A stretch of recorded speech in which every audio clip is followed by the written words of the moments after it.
In this session, we're going to talk about the importance of trance magic in Indo-European cultures. This video is designed to get you through question 3 of Magic for Priests in the ADF Clergy Training Program, question 4 for Initiate Trance 1 in the Initiate Program, and question 3 in the Magician's Trancework course in the Magician's Guild Study Program, as they stand at this recording. Those question prompts are: discuss the existence and relative function of trance-journey magic within at least one Indo-European culture. Discuss the role of meditation and trance-journey magic as gleaned from various IE sources, the ancient uses of it, and how it will be useful for your own magical practice. Identify and describe 3 instances where trance is found in the ancient Indo-European cultures. Each of these questions is looking for a sort of overview of what the practice of trance work looked like in the ancient Indo-European cultures. I think it's important to mention that when we think of trance, we're putting a modern label on ancient practices, and it may not always fit like we want it to. Many instances of trance have been reimagined by modern scholars by incorrectly lumping them into a single practice using the culturally appropriative term shamanism, which assumes that there is some sort of singular or underlying process that all cultures do, and that it's appropriate to use a culturally significant word to group them all under. Generally, no, this just really isn't cool.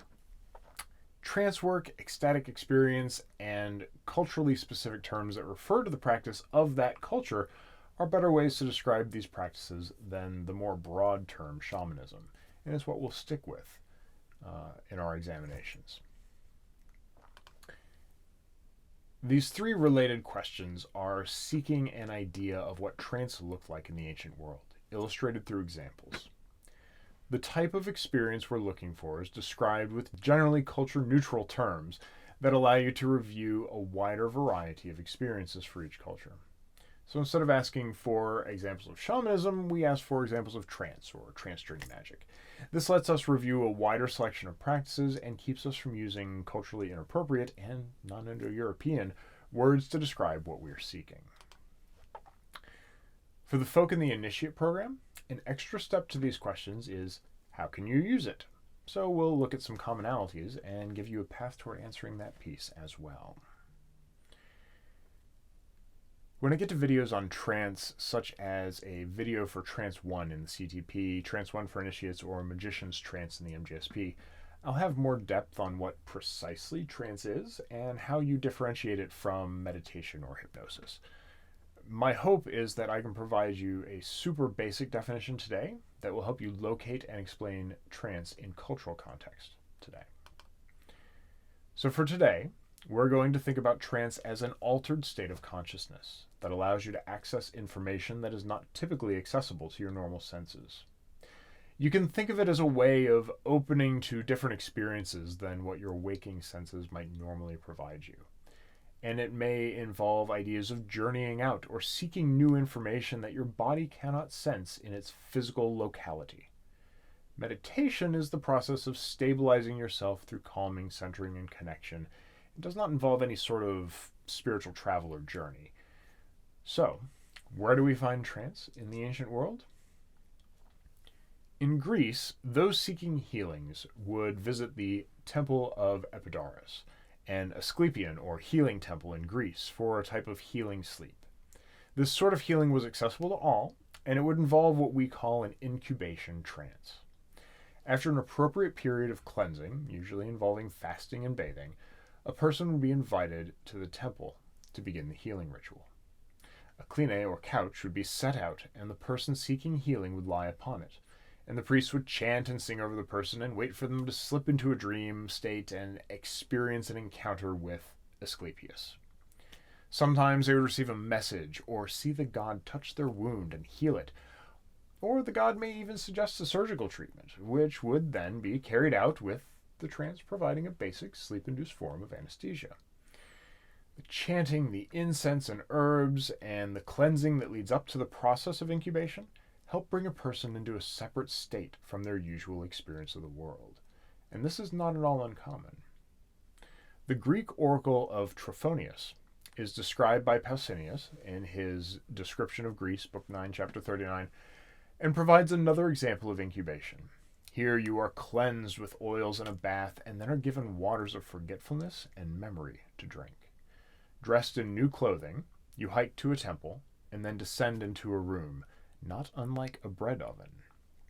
You lie on your back to receive answers to your questions. And after you exit, you are set upon a chair of memory and asked to tell the priests all that you have seen or heard. And then you write it down. See, even the ancient Greeks journaled their trance experiences. The Oracle of Delphi offers another look at trance. Here, a woman sat atop a three-legged stool and spoke prophecy to those who sought her wisdom.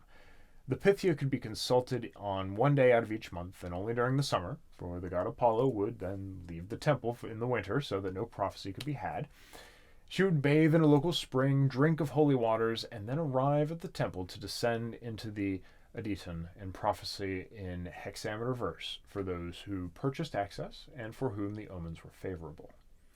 There's speculation that naturally occurring ethylene, benzene, or methane gas from a fissure beneath the ground may have contributed to the Pythia's ability to enter her trance state, but there's no real consensus that this was the case.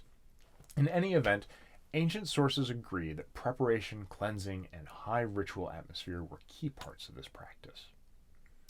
Now, throughout the Greek and Roman world, Sibyls, female prophets, and Bakis, male prophets, were a fixture often consulted. There were several throughout the ancient world, covering Greece, Anatolia, Persia, and Italy, and even Libya, including one that predated the Pythia at Delphi, usually chanting their oracular visions in a hexameter verse, like the Pythia. These verses also formed the basis for the Roman Sibylline books. They are described as frenzied and possessed by the gods, and, like the Pythia, sitting or standing upon a raised platform, in some cases, a rock. Further north, we can find the Celtic Tarbfeis, or the bull sleep, where the druid eats the meat and drinks the broth of a slaughtered white bull, and then is wrapped in its hide. Other druids then sing a spell around him, and he receives the vision that he requires. In the cited examples in lore, it is used to determine a future king. The process of Imbas Forosna has a similar bounding structure, where the poet delicately chews raw meat and then presents it to the gods with a prayer. Then he sings an incantation into his palms and presses them on his cheeks. Then, laying down into sleep, his soul departs from his body and goes out to find the knowledge that he seeks, returning after a time. When we look at Norse Trancework, the en vogue Trancework to consider is, of course, Seiðr. Seiðr is a practice whose modern interpretation seems to involve a journeying out from the self, but the lore reflects a different picture. In Eric the Red's saga, she arrives wearing special clothing, and then the trance is created by the eating of special foods, including a porridge of kid's milk and the hearts of animals, followed by ward songs, a form of Galdr. Then the seeress, seated upon her high seat, says that the spirits have gathered in that space with them, and she begins to speak with them, and with them for the folk. Seiðr, as is described in the saga, is not a journeying out, but rather a drawing close of spirits. It does, however, show the connection between spirit magic and song, and how they intersect. There's also a type of battle fervor called furor heroicus, or heroic fervor, that's also worth mentioning as we speak of Norse trances. Berserkers and Úlfhéðnar, bear shirts and wolf coats, are first mentioned in a description of Harald Fairhair's victory at Hafrsfjordr around 872. The poem says, "The berserks roared, the battle was in full swing, the wolfskins howled and shook the irons." In this early poem, it's hard to tell if the two types of warriors are the same or different. Either way, they are known to bite their shields and become immune to the ravages of war and normal weapons. The men howl and shout and enter into a frenzy or furor during the battle. Saxo Grammaticus suggests that a troll drink was consumed prior to battle, which led to the berserker trance and rage, but none of the sagas seem to support this assertion. I don't have any sources about the use of songs, but I would not be surprised if either there was a song to prepare them, or if the howling and shouting was part of the process. The Vedic drink Soma is the juice of the plant whose identity is generally unknown. Its name literally means extract or distill, and we have a great deal of information about how it is prepared from the Vedas. It's a plant that is pressed, strained, mixed with water and milk, and then poured into containers for storage and consumption.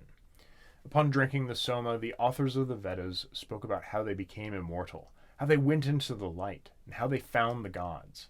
It's said to give control over sensations and to heal those who are sick. The highly ritualized preparation process, along with the cleansings that are required for that preparation, draw the priest into the realm of trance. There are plenty of other cultures that we can travel through, but hopefully this gives you a really good start on that journey. Trance is used in the ancient world for a variety of religious solutions, from divination to healing to seeking vision and direct experience with the spirits. All of these experiences are available to us as well if we choose to seek them out, and I think that we should. These are basic human needs throughout our history, and claiming them is vital to our work. One of the key things we notice straight away is that the experience of cleansing and preparation is key to ancient forms of trance work. When we come before the altar, it makes sense for us to engage our senses on a variety of levels and draw ourselves into the experience, letting it build deep connections between the ritual work and the sense of religiosity that brings about a trance state. This can be slightly complicated by notions of purity and purification, but I don't think that ideas of ritual purity are as useful as understanding that the process of cleansing engages all the senses and helps a person open to a variety of new experiences along the way. We hear of ritual bathing, new clothing, foods, songs, and fragrant herbs. All of our senses become engaged in these experiences, and they open new ways for us to touch the divine. Trance itself, of course, is the process of accessing these new experiences through alternative states of consciousness. If we can learn how to create the conditions that ancient pagans used to seek those experiences, we can apply them to our experience as well.